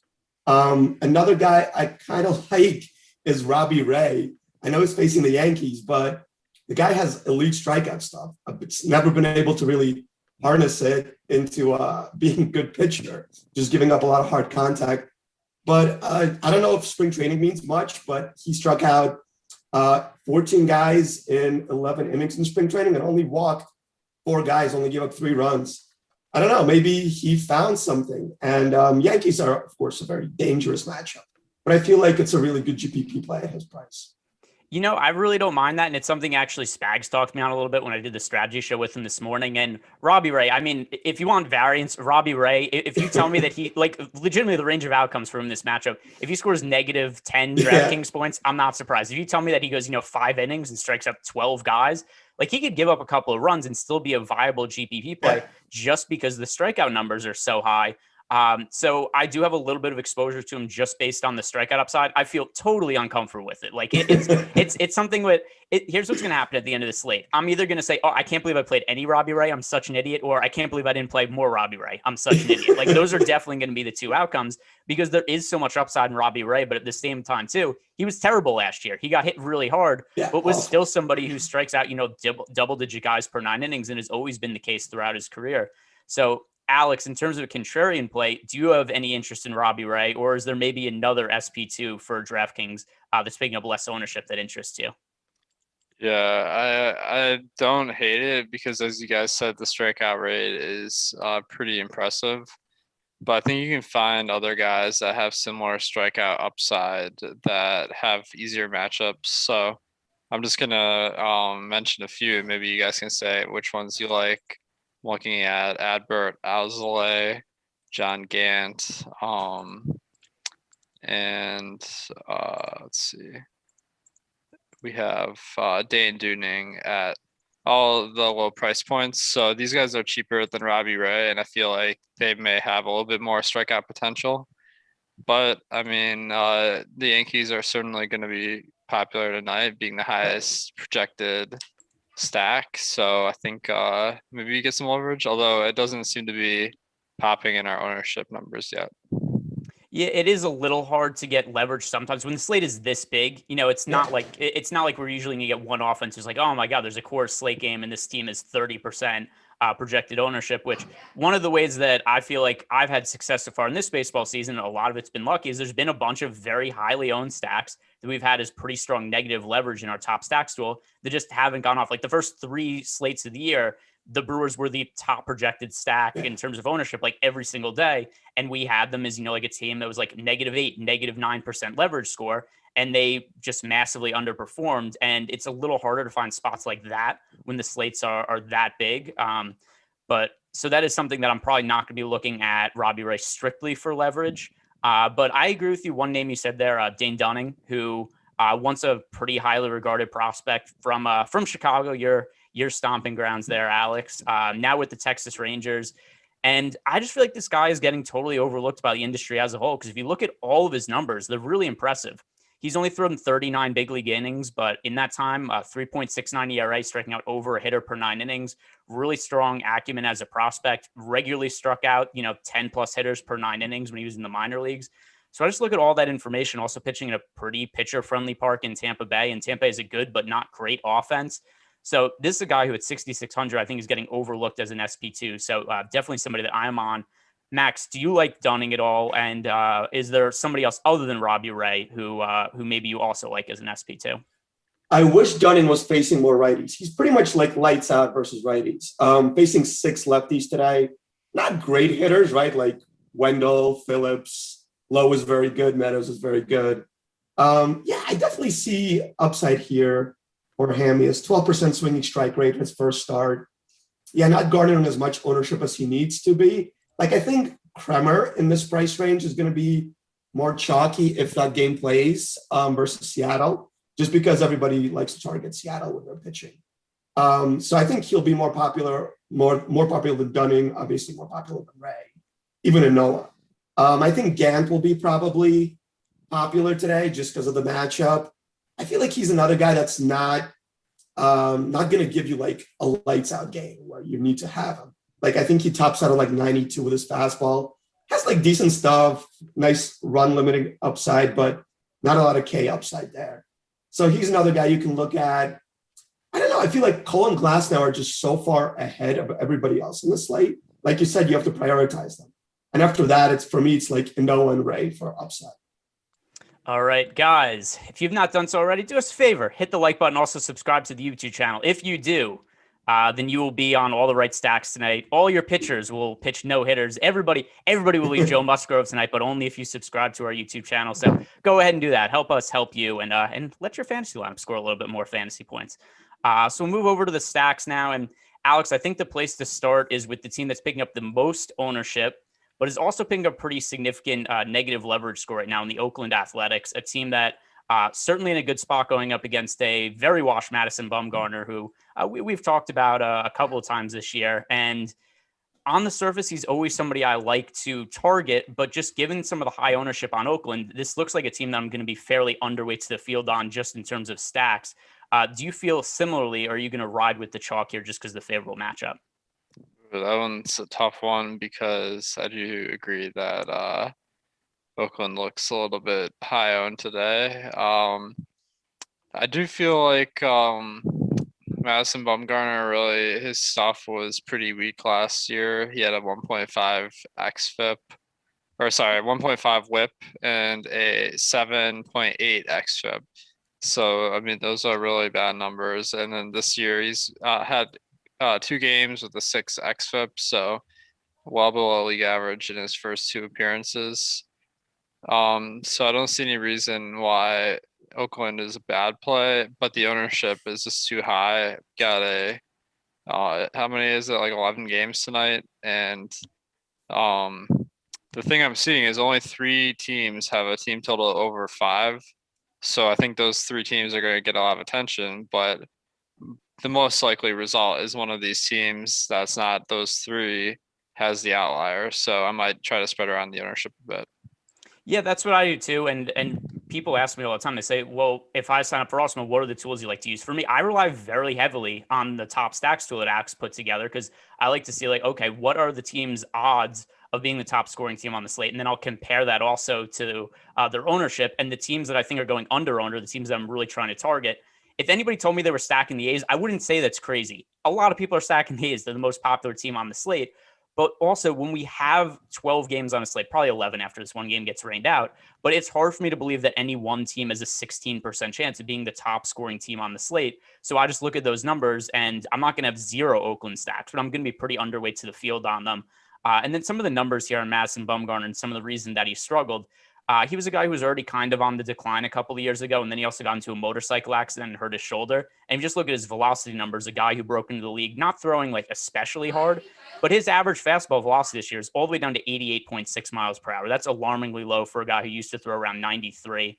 And so I think it's pretty easy to quantify where the drop-off has happened. So I'm going to ask you, Max, because we've only done one show together. I don't really know exactly how you build your lineups, but a team like Oakland, how do you handle them when they're chalky, but they're clearly in a good spot and there's a lot of value here? It's so tough, right? Because they're in a good spot and they're cheap, and they let you fit Glasnow and Cole together. So I think all of those factors combined does seem like they will make for pretty bad leverage score, like you said in our tool. I do think that you can still play them while targeting like guys low in the order, or just mixing and matching the stack with maybe a pitcher that's not Cole or Glasnow, because I think that's what a lot of people are going to do. Putting a cheap pitcher that's low owned with them is going to give you a unique team, and you can put in like 3-5K guys with them, hitters, I mean, to give you a really nice team while also playing a stack that is, I mean, I feel like it has the most upside, even though our top stacks tool isn't saying that, just because Bumgarner is so bad. Like some other numbers for him are 44% hard hit rate versus righties and 36% fly balls. So, you know, the way you win GPPs is home runs, and that's how you get home runs, hard hit balls and fly balls. So I don't know, all those things contribute to me definitely playing some Oakland A's stacks. Yeah, and to be clear, I'm going to have some. I'm just going to be less than the field. Like, I'm not going 0. I see what you're saying. Yeah. You know, just right now, it's a team I'm underweight to. So my actual favorite stack right now is the Cincinnati Reds. It's a team that grades out pretty well in terms of leverage for us. And another thing also that I like about the Reds is they're playing in San Francisco tonight. And I don't think a lot of people are hip to the fact yet that the walls have been moved in San Francisco. Yeah. And this is a stadium that went from being one of the most pitcher-friendly parks, basically on a year-to-year basis, to being what EMAC was calling last year Coors Field 2. And maybe a little bit of an over-exaggeration, but there was a point in time where EMAC and we did it was something like 6 shows in a row together where San Francisco games ended up yielding the highest totals on the slate. And I don't know that the public has quite picked up on that. I think that's one of the reasons that the Reds are going so under-owned tonight. It's also a team that has cheap enough bats that I am able to fit them in with Tyler Glass now and Garrett Cole together. So the Reds are a pretty high priority for me with a team that's picking up almost no ownership, projected for 1.6% ownership tonight on DraftKings. So Alex, I'm going to ask you, what do you make of the Reds, or is maybe there a different low-owned offense that's standing out to you? Yeah, that was definitely the highlight of the 2020 baseball season. Was EMAC and San Francisco. But I mean, I feel like it's one of those things where people don't really have to be aware of it because so many people are referencing these over-unders to build their lineups. Right. Tonight, San Francisco is 8.5, so that kind of shows the potential in this game is about average. So that's a little bit better than San Francisco had been, where it had been a super pitcher's park for a long time now. At least tonight, it looks like the conditions are fine, especially given the pitchers going tonight aren't the best with Sanchez and Miley. But I do feel like there's not really one game that stands out as far as bats, but I am looking at the Yankees pretty heavily because for whatever reason, the ownership seems to be going to Oakland and to Houston, and the Yankees are the third highest owned, where I feel like they should be the highest. So I don't know. What are you guys feeling with these top stacks? Yeah, so I understand why the field is going to Oakland over the Yankees. The reason being is because Oakland is so much cheaper. So, I mean, if you look at the top stack tool from a value perspective, the A's have about a 10% chance of being the top value stack on the team. The Yankees have a 2.5% chance. So I understand with people trying to fit Garrett Cole and Tyler Glass now together, how they end up on Oakland. However, I don't understand how people are ending up on Houston at such a higher rate over the Yankees. Because if we compare these two teams, we have the Yankees with a 10% chance to be the top overall scoring team on the slate. And we have Houston with a 7% chance. And then the ownership is almost double on Houston what it is on the Yankees, with Houston picking up 11% ownership and Yankees picking up 7% ownership as a stack. So when I compare the Yankees to Houston, I don't really understand why Houston's picking up so much ownership. The Oakland one I get just from a pricing perspective, but I agree. Of the three of them relative to ownership, the Yankees are the highest priority for me. The one thing that's maybe a little bit of a concern is that my ideal lineup build for the slate, which is fitting in the stud pitchers, doesn't work as easily with the Yankees. But even so, I'm going to be overweight to the field to New York. There's certain individual plays like Gleyber Torres, who's much too cheap on DraftKings and FanDuel. Had a down year last year, but I expect him to bounce back. He's still one of the better young hitting prospects in baseball. So I think that he should be on the upswing, and he's priced a little bit too cheap right now. So Max, I'm going to ask you about the Yankees, and based on where you live, the hat you're wearing now, I think you might have a certain predisposition to liking the Yankees as well. Yeah, I love the Yankees, but for me, I think it's actually interesting to stack the bottom of the order. Gary Sanchez is hitting much better this year, 4.9K. Urshela is tearing the cover off the ball, 4.2K. Clint Frazier has immense power, only 4K. So I think you can be different by stacking the bottom of the order and then adding guys like LeMahieu and Judge and doing the wraparound stack. Like, there's a lot of ways you can stack this Yankee team for sure. So I think there's leverage in that. And yeah, I don't really get the Astros thing as well. For me, my second favorite stack would be the Cardinals. What do you guys think? So the Cardinals, let me bring them up right now. Yeah, it's a team that I would be a little bit overweight to right now. The way that I sort out my lineups, they're favorably priced, and then they're also a little bit under-owned according to our top stacks tool. In the build that I did right before the show, I was getting to a decent amount of Cardinal stacks from the individual players. I was getting to the most. Matt Carpenter, who is terrible, except he's cheap on FanDuel and DraftKings, and the Cardinals insist on batting him near the top of the order. So when that's the case, that's somebody that I'm going to end up getting to in my lineups. Other guys, Paul DeYoung, who has some power upside for a shortstop. Yeah. I think he's favorably priced on FanDuel and DraftKings. Dylan Carlson, Justin Williams. There are a lot of cheap batters in there that kind of work with, like Paul Goldschmidt, Nolan Arenado, to make it so it's a viable stack that isn't too pricey. So, Alex, how do you feel about the Cardinals? I think they're, it all comes down to Eric Fede being the guy they're going up against because this guy, I don't know how he's got a starting gig in the MLB. His strikeout rate last year was 12%. This year, he struck out 7%. I guess he only went like 1 2/3 innings in his first start because he just didn't last long in that game. So I don't know how long they're going to be facing Fede, given he only went 5 outs last time. But when he's out there, they should be in a great spot. Yeah, and then I totally agree. Like I said, that is one of the teams that I'm targeting right now. And then before we talk about some of the other positions here, guys, don't forget today's show is sponsored by Jock Market.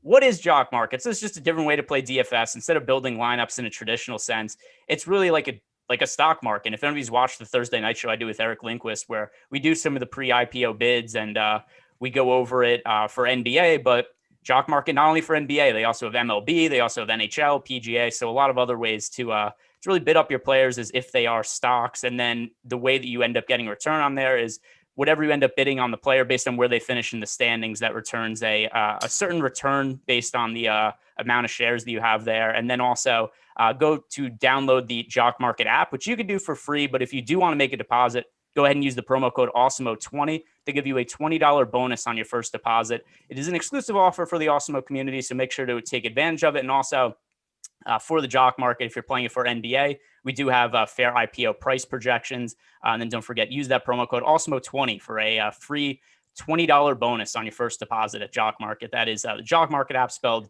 JKMT, in your app store, Google Play Store, whatever phone device you use, whatever your app store is called. That's where you go find the Jock Market app. So, all right, let's talk about some of the position by position here. Starting with catchers, this really ends up being more DraftKings specific. Rarely do I really go out of my way to target catchers on FanDuel. There's no need to, where we don't have to roster a catcher on FanDuel, but DraftKings becomes a different story where we have to roster a catcher, and often this comes down to whichever cheap guy hits a home run, scores 14 fantasy points. There he goes. He ends up in the optimal lineup more often than not. The player the field is getting to at a pretty high clip today is Sean Murphy.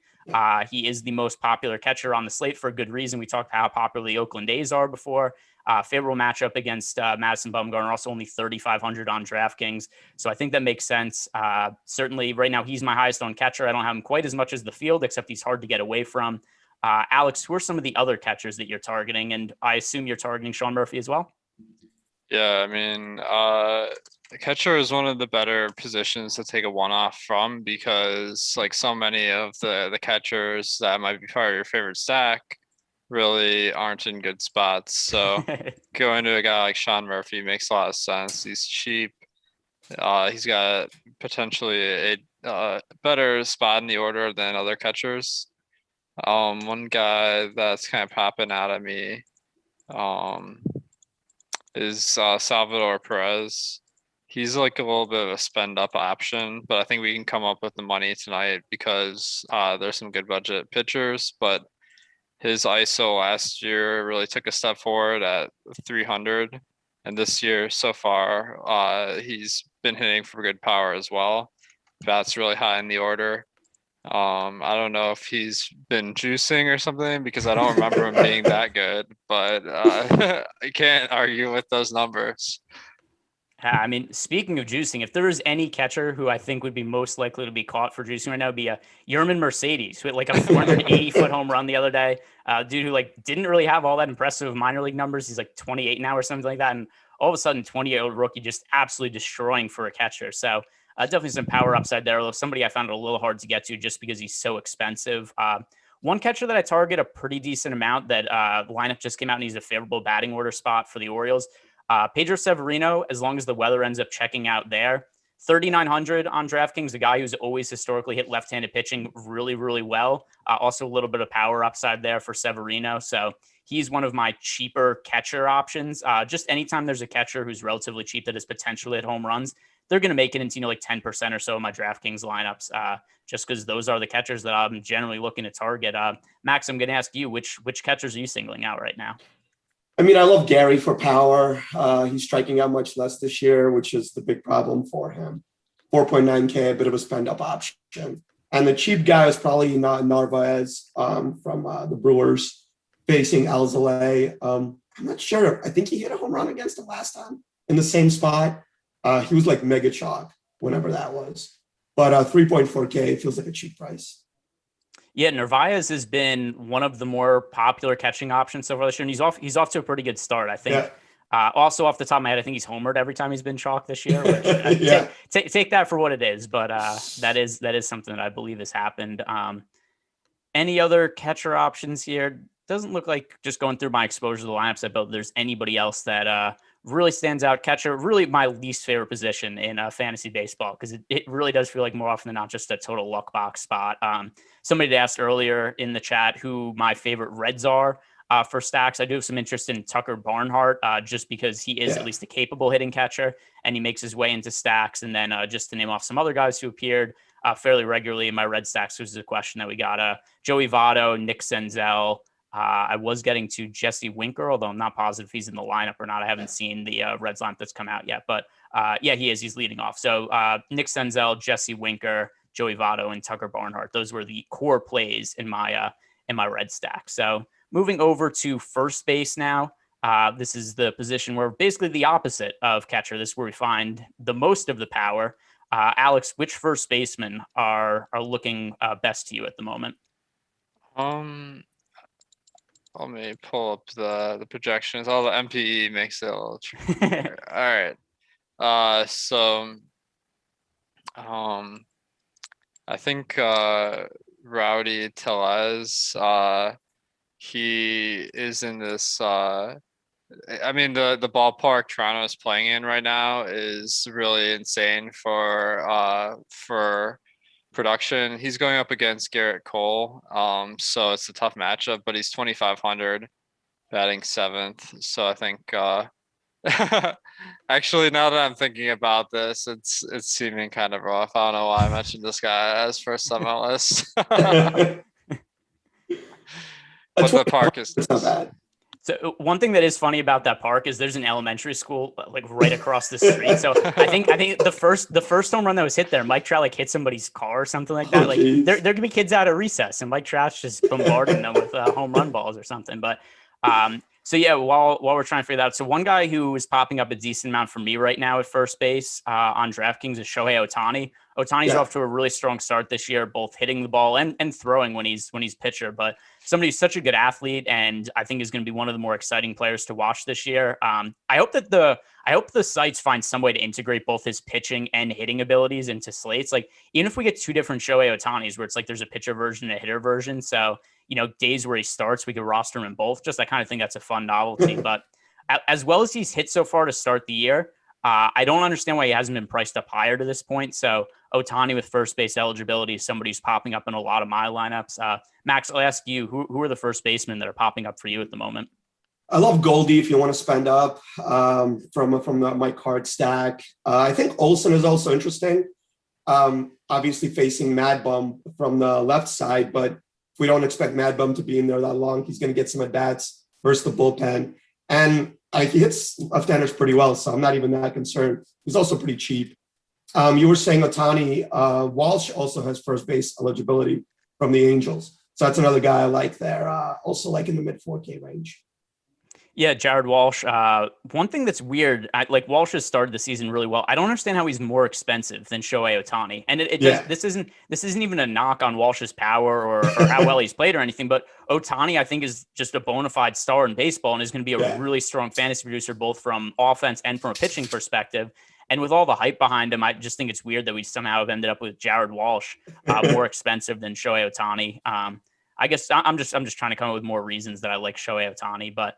Moving over to the second base position now, there isn't really one guy that I'm getting a whole bunch of. This is just, I don't have a single player with double-digit ownership in my lineups right now. It's just really a spray and pray of a position. As a spend-up option, I have DJ LeMahieu is my most popular expensive option. Cheap options right now, Ramon Urias. I don't even know why that's the case. I guess it's just a pricing thing, but more so that there's not one guy that stands out to me. This is just a position where I think it's just whichever team I'm stacking, because there's no one second baseman that really stands out from a projection standpoint. It just seems to be a lot of my lineups are coming out with whichever hitter fits into the stack. So is there something similar like that for you, Alex, or is there any second baseman that kind of rates out above everybody else? Yeah, I think I agree with what you're saying, where it's looking like a position where it's pretty tough to nail one off, aside from Ramon Urias, of course. So let's see here. What I'm looking for, maybe a one-off. Obviously, we want someone that unlocks kind of a different lineup construction. So maybe someone that's a little bit cheaper if you're playing some expensive stacks. And one guy that I'm Say Ramon Urias. yeah, it's gonna be hard to get away from Urias, but let's see.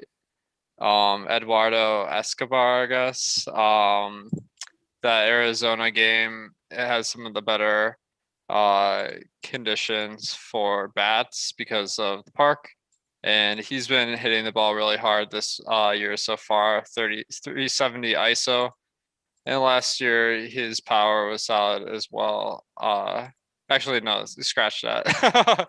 He didn't hit for power last year, but overall projecting to be pretty good for power. So I think Escobar batting around 6.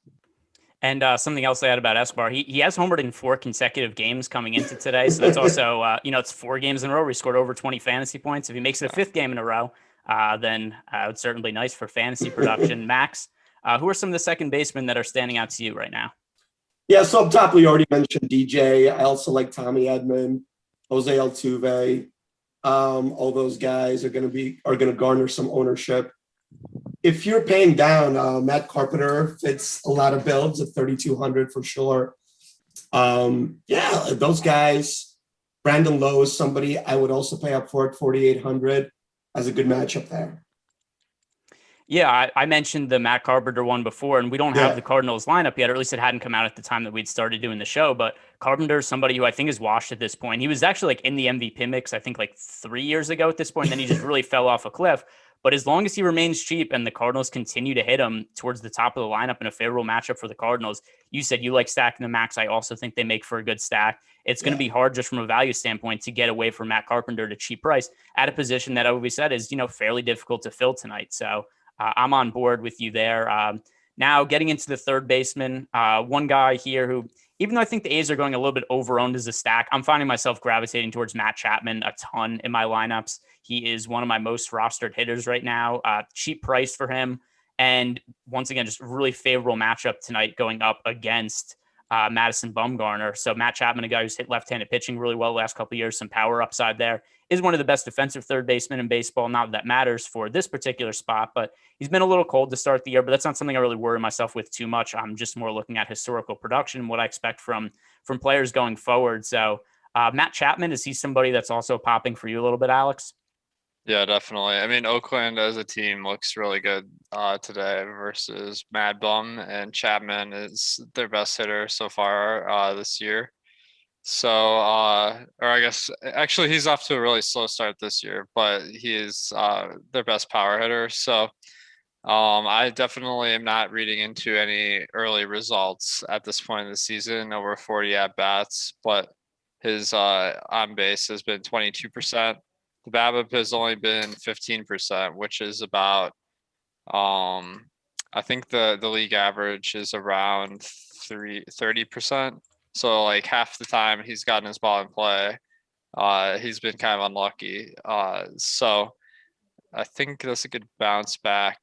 One guy that I'm kind of looking at is, I gotta look at my Tigers, and they have been batting Heimer Candelario third. He's not the greatest power hitter. I have him at about average, but the lineup position and the fact that they're in Houston and going up against Greinke, who I feel like he's kind of regressing a little bit this year. So I think he might be a guy that you could take a shot on at low ownership. So another third baseman that I'm getting to a decent amount right now that I want to get your take on here, Max, is Kyle Seager, who going up against Dean Kramer, who we don't have a whole lot of info on. I know you did say you had a mild amount of interest in him before, but still pretty strong hitter's park. And Kyle Seager, if I'm just looking at it, a one-off at a third base spot, a guy who hit a pair of home runs yesterday, overall has been, a pretty good fantasy producer out of the third base spot for the last few years. So Kyle Seager is somebody that I like at third base as a value play. Do you like him at all? Because I know you mentioned you like Kramer. And is there any other third baseman maybe for cheap that stands out to you today? Yeah, that game has like some rain concerns, right? So if that game plays, I like Seager, but I actually like Franco from the Orioles. He's batting fourth today. If that game plays against Sheffield, I think he's in a good spot. He's been hitting the ball hard this year. Always had a little bit of power, a little bit of pop, which you like. Also like Travis Shaw in that Cubby game as well. 4K, batting third, good lineup spot. And for paying up, I really like Arenado at 5.3K. Yeah, Arenado's a pay-up option. I mean, it makes sense. You said you like the Cardinals, so might as well have Arenado in those stacks. He is pretty expensive, except if you're stacking up the Cardinals, we mentioned some other guys that are, like Matt Carpenter. Is he bad? Perhaps, but he's also really cheap. He fits into stacks, and more often than not, I think that people overrate the individual abilities of hitters when it comes to stacking, because if somebody's going to be in a spot where, the lineup just keeps batting around, they're going to get maybe an extra plate appearance. They're going to be in a position to score runs, get RBIs. I generally think that kind of situation overrides any kind of recent performance anybody's had. So anyway, Nolan Arenado, I'm fine with him, especially for stacks. Next position here, another one that's a little bit difficult to fill today, the shortstop position, another one I don't really have a whole lot of exposure to any one individual player. The guy who I have the most exposure to right now is Gleyber Torres. And one thing that's kind of nice about him is the Yankees are pretty expensive today. Alex, I know you said you like the Yankee stacks today. I do as well. I think they're going a little bit under-owned right now. But it is really hard to make the Yankee stack work. But one guy that does make it a little more doable, Gleyber Torres, who's favorably priced on FanDuel and DraftKings right now. So how high of a priority is Gleyber Torres for you overall in the slate, and maybe as an inclusion in Yankee stacks? Yeah, definitely. He's looking like the top shortstop play of the slate based on the price. So I think the matchup versus Ray, that's definitely favorable, and he's got good power numbers, although hasn't gotten the power going this season. I'm not that worried about that. I might go with some contrarian ones as well. On the other side of this game, Bo Bichette. He's a guy that has a ton of power and steals bases. And the park is really good in Toronto, but the problem is he's going up against Garrett Cole. But I feel like no one's on him. His ownership is below 1%. So I'm willing to take a shot given he can do it all. Yeah, dad played in the MLB, Dante Bichette. The other thing, this is like an aside that's kind of unrelated, except whenever I hear Bo Bichette, I always hear Boba Fett in my head. So I don't know why. It's something like I always think of the Mandalorian whenever I hear the name Boba Fett, or Bo Bichette. I think Boba Fett anyway. Somebody else who I'm actually getting to a lot that I'd like to get your opinion on, Max, because he is a Cardinal, Paul DeJong. Love DeJong. Yeah, he's coming up in a decent amount of my lineups. Fairly priced on, I'm a little underpriced on both FanDuel and DraftKings. Power for the shortstop position. So DeJong, somebody else who, along with Gleyber Torres, these are two of my most owned shortstops at the moment. So how do you feel about him, and who are some of the other shortstops that you're going after? Yeah, I love DeJong. Suarez is another guy I like from Cincinnati. A lot of power against Sanchez there. We were already talking about the park not being an issue anymore. We also didn't talk about Moustakas from third base for the Reds as well. I just wanted to mention him real quick. As far as other shortstops, Carlos Correa just feels really cheap at 4,600. I know we think that the Astro stack is probably going to be over-owned compared to their ownership. But Carlos Correa really stands out to me at 4,600 there. And it's not a position that I'm looking to pay down on, really. I don't see many guys with a ton of value other than like Urias at 2,600. So actually I realized that's one of the other reasons that Urias is coming up in not like a massive amount of my lineups, but like a somewhat substantial portion, is because he has second base and shortstop eligibility at a really cheap price. And it's a spot, two positions that are really difficult to fill on DraftKings for tonight. So just Urias, who's a cheap guy in a favorable offensive situation that is starting at 2,600 on DK. That's really the reason that he's ending up in a, looks like a fairly decent clip of my lineups, at least relative to what the field is on him. Some other shortstop, Elvis Andrus picking up a decent amount of ownership, as is pretty much everybody on Oakland because of the situation he's in. So somebody else that I think is worth mentioning there. So now talking about the outfield, and outfield has a ton of Oakland Athletics plays who individually are picking up a bunch of ownership. This is really where a lot of the ownership is coming in on them that's making them popular. We talked about Matt Chapman already, but then some of the other outfielders that are projected to be pretty popular and project well, Marcana and Ramon Laureano. So Alex, these Oakland A's outfielders, how high of a priority are these guys? Yeah, I think outfield is always a stacked position, and Mark Canha, he definitely looks like he could be a great value if he bats high in the order tonight. So got no issues with that. Let's see. I mean, there's so many great options that it's hard to pick one, but I do see Lorenzo Cain is 3K. Milwaukee's lineup, I guess, must have been a little different than DraftKings was expecting because some of the pricing is just not adjusted to the lineup orders. So they have Vogelbach at 3K as well. Going up against Adbert Alzolay, I have him as a pretty solid pitcher, but the park with Miller Park is definitely a positive, and the price points of these guys for the batting order are just way too low. So I'm going to mention the Milwaukee thing because that lineup did come out as we were doing the show, and here's what has changed. So Christian Yelich, who left yesterday's game with a back injury, appears he's not going to be in the lineup today. So we don't get a lot of, like late breaking news in baseball or players who are scratched that really would significantly change how we view a team. But Christian Yelich is probably one of the individual players that would. So I know you mentioned Alzolay there and how your projections like him a little bit. Something like Yelich being out, how would this impact your potential ownership to a pitcher like Alzolay? I think it's a little bit of a factor because Yelich is so good.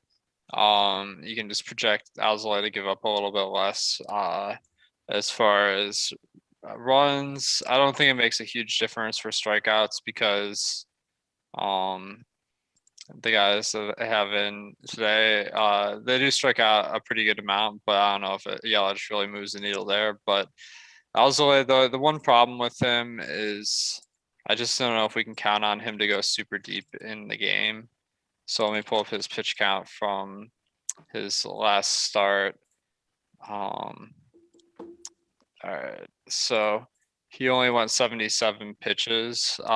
He did give up 4 runs over 5 innings, so maybe he got pulled because of performance, but that was one of the lower pitch counts of the slate.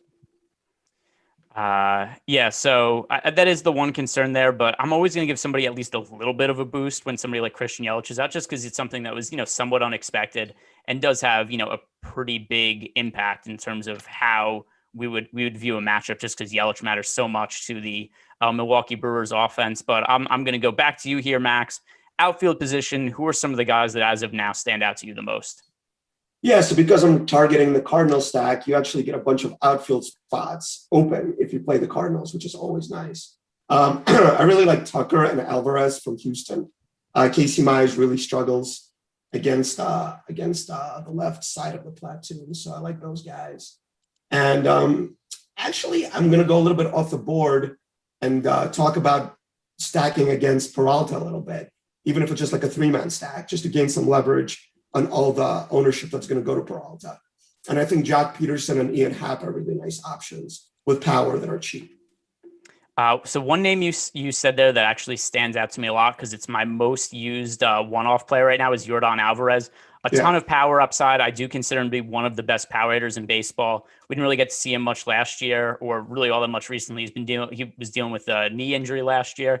Right. But when he's been on the field, we've seen him as an elite fantasy producer and all the power in the world. So sign stealing, no sign stealing, I don't think it matters. Yordan Alvarez makes contact with the ball and it's probably leaving the ballpark. So A fairly decent price tag for him on both FanDuel and DraftKings, and I consider that he probably should be one of the most expensive players in all DFS. So Alvarez, I think, is one of the better one-offs, because when I am targeting a one-off, I'm usually looking to pick somebody who I think has the ability to home run. So let's actually, because we've got a couple minutes left, and anybody, if you guys have questions, at me in our premium Slack chat, or I'll leave in the YouTube chat and I'll start answering some of those. But let's make some home run calls for tonight. I'm going to go with Yordan Alvarez because I just talked about him. Maybe a little bit cheap that I just talked about him. Now I could parlay that into the home run pick, but definitely somebody who I view as one of the better power upside hitters on the slate. So I'm going to go with Yordan Alvarez for my home run pick. So Max, let's go with you. Who are you going to pick to who's going yard tonight? Let's go Eduardo Escobar for 5 in a row. Okay, there we go. Picking, and one home run or 2 home runs.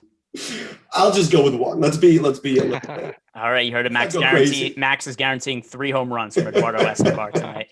Alex, who are you picking as a one-off home run play tonight? I feel like I gotta go with Perez because the power has just been way on the rise over the past couple seasons. I'm hoping that there's something going on and it's not a fluke. All right.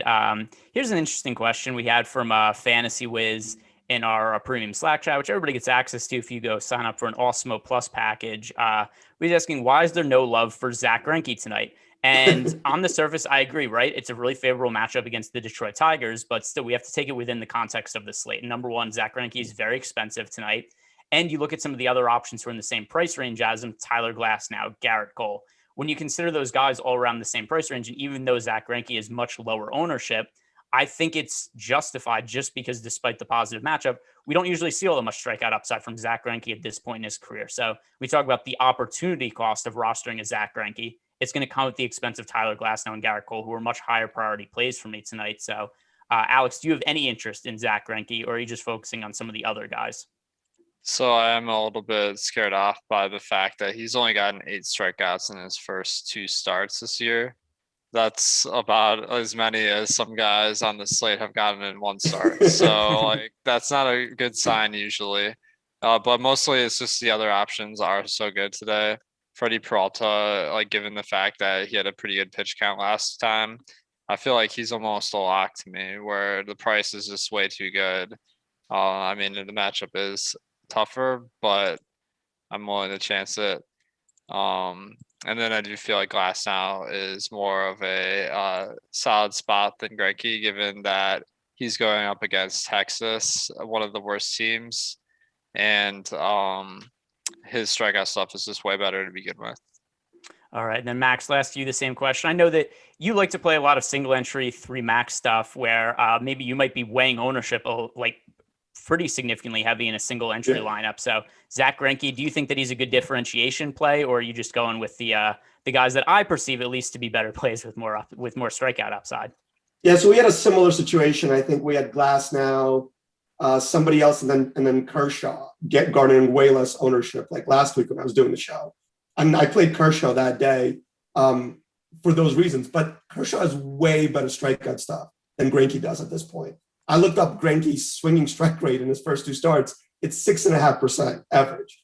Betty has the same strikeout, swinging strike stuff that Greinke does. It just doesn't make any sense. The guy's averaging 88 miles an hour in his fastball these days.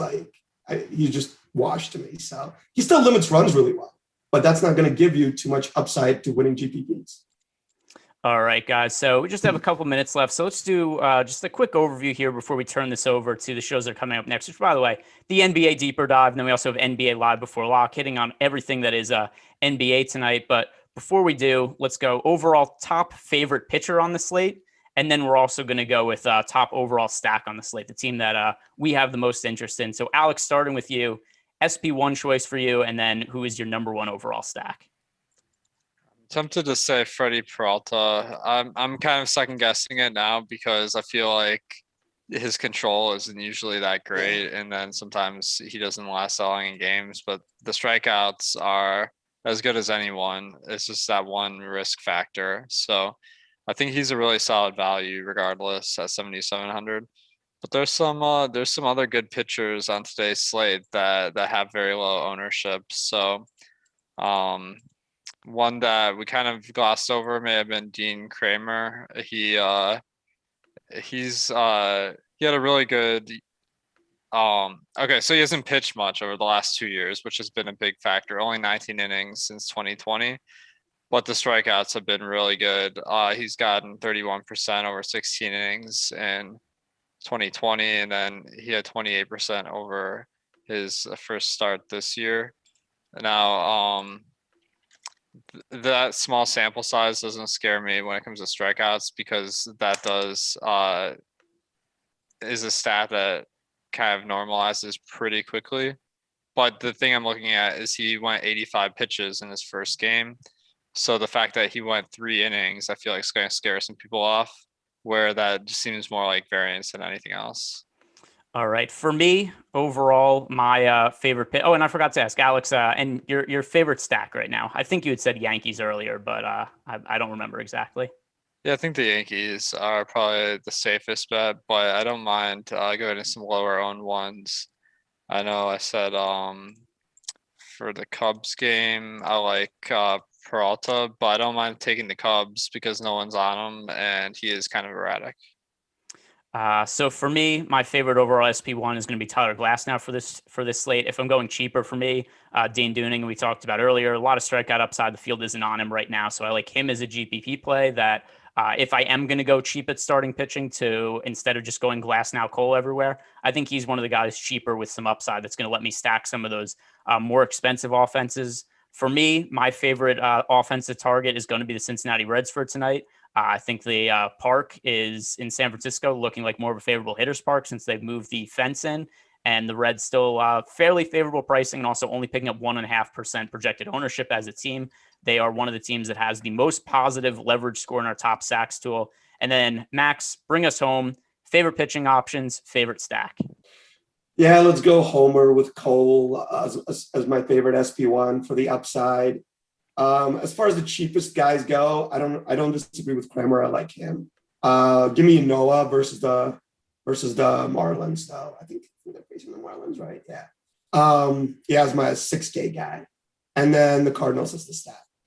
All right, that'll do it for us, guys. But don't go anywhere because we have NBA, the deeper dive coming up. Then we have NBA Live Before Lock. So plenty more content coming up on the channel. And that's also why you should like the video. Subscribe to the YouTube channel so you know when all of our shows go live. Also, thank you to Jock Market, who is sponsoring today's show. Guys, good luck tonight.